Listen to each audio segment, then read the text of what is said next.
People make time for everything and everyone else in their life, but they never make time for themselves.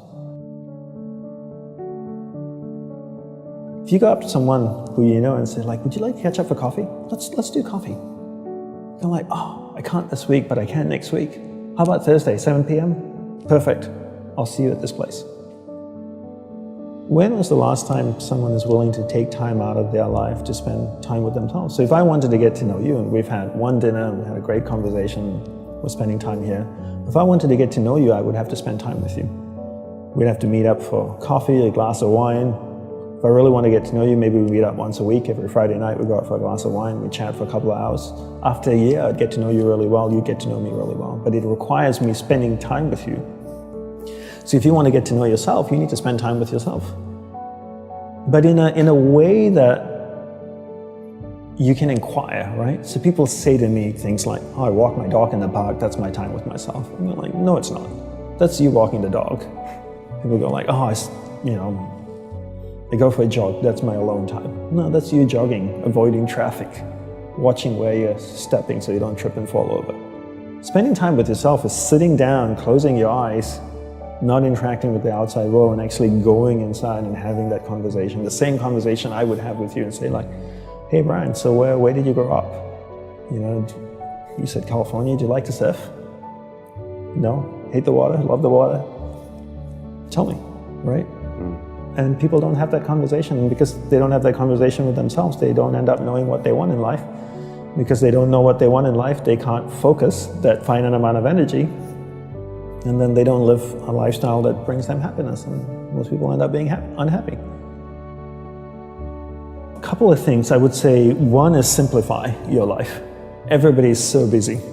Everybody's got a lot of things to do. We don't actually have a lot of things to do. Right, we like being distracted because then we don't have to think about ourselves. And we don't have priorities in life. Most people don't have clear priorities in life. You know, for me, my goal is to simplify my life, simplify the number of people in my life, and simplify the number of things in my life. We only have a finite amount of energy each day, right? But every year, we have more people in our lives. Is that a fair statement? More Facebook friends, more people you're connected with, but your energy stays the same. So that's not a proportionate growth.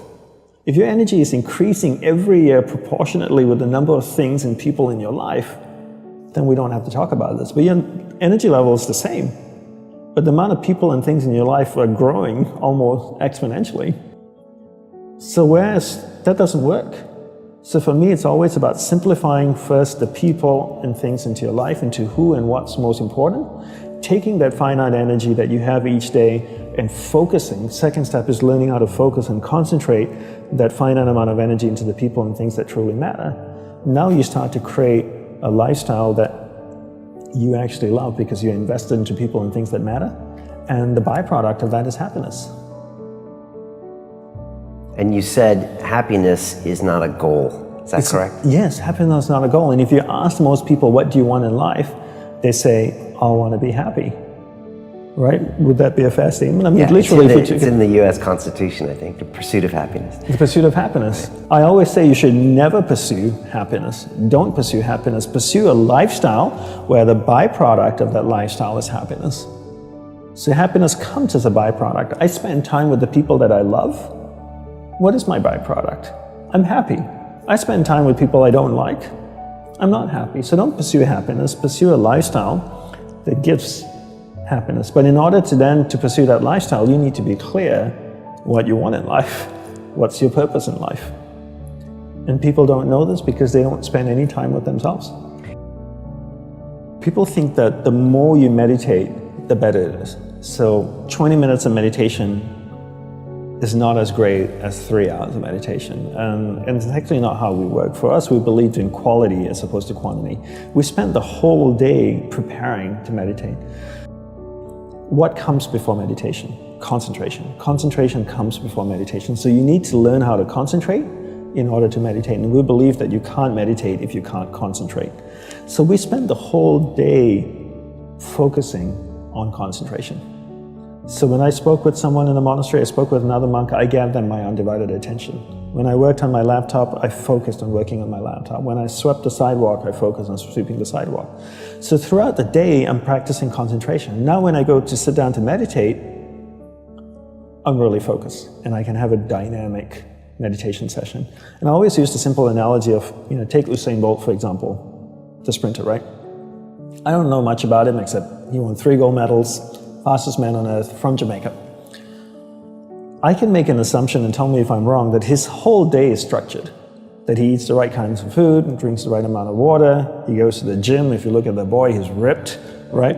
Probably works out, runs every day, I'm sure, sprints, does all kinds of things. But his whole day is preparing him for 9.57 seconds or whatever it is his world record is, not the other way around. And people come up to me all the time, Brian, and they say, Dandapani, I'm so stressed out, I've got so much happening in my life. Do you think if I meditate for 5 minutes in the morning, it'll help my whole day?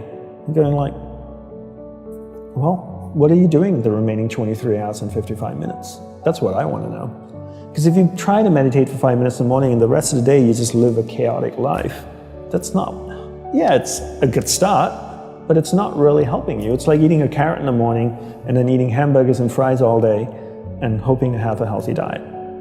You have to understand that your whole day, your lifestyle is what's going to support your meditation practice at the start, and then your meditation practice grows, and then it turns around and supports your lifestyle. Right. But not the other way around. You don't create a meditation practice to support your lifestyle. You create a lifestyle first, meditation second.